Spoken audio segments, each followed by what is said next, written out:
அறநிலையத்துறை அமைச்சர் சேகர் பாபு நடந்து கொள்வது ஏதோ அவருக்கு கீழே தான் எல்லா பக்தர்களும் இருக்கணும், அவர் நினைக்கிற மாதிரி தான் இந்து கோயில்களில் விதிகள், ஆகம விதிகள் நடக்கணும், அவர் நடந்து கொள்கிற நினைக்கிற மாதிரி தான் பக்தர்கள் எல்லோரும் அடிபணிந்து நடக்கணுன்ற ஒரு மனநிலையில் அவர் இருக்கிறார். இது வன்மையாக கண்டிக்கத்தக்கது. ஏன்னா இன்னும் நீதிமன்றத்தில் திருப்பரங்குன்றத்தை பற்றிய வழக்கு இருக்கிறது. அதனால வழக்காடு நீதியரசர்களே அதை பற்றி பேச வேண்டாம் என்று சொல்லி இருக்கிறார்கள். ஆனால் இன்னைக்கு பேட்டி வச்சு என்ன சொல்றாருன்னா, ஒரு முறை தான் தீபம் ஏற்றப்படும், அது மற்றபடி கேட்கறதுக்கு அவங்களுக்கு உரிமை இல்லைன்னு சொல்றதுக்கு உரிமையை யார் இவருக்கு கொடுத்தது? அதே மாதிரி அங்கே உள்ள பூசாரிகளே சொல்லியிருக்கிறார்கள், நாங்கள் சொல்லாததையும் சொன்ன மாதிரி வெளிப்படுத்தி இருக்கிறார்கள் என்று.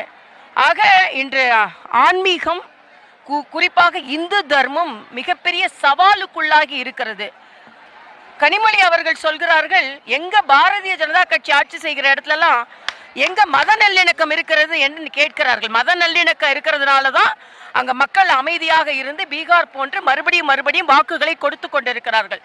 மத வேற்றுமையை ஏற்படுத்துவது நீங்க தான். நான் ஒரே ஒரு கேள்வி கேட்கிறேன், இந்து மக்களை வேறுமைப்படுத்தி பார்க்கவில்லை என்றால் ஏன் இந்து மக்களின் விழாக்களுக்கு முதலமைச்சர் நீங்கள் உட்பட ஏன் வாழ்த்துக்கள் சொல்ல மறுக்கிறீர்கள்? அவர்களும் மனிதர்கள் தானே.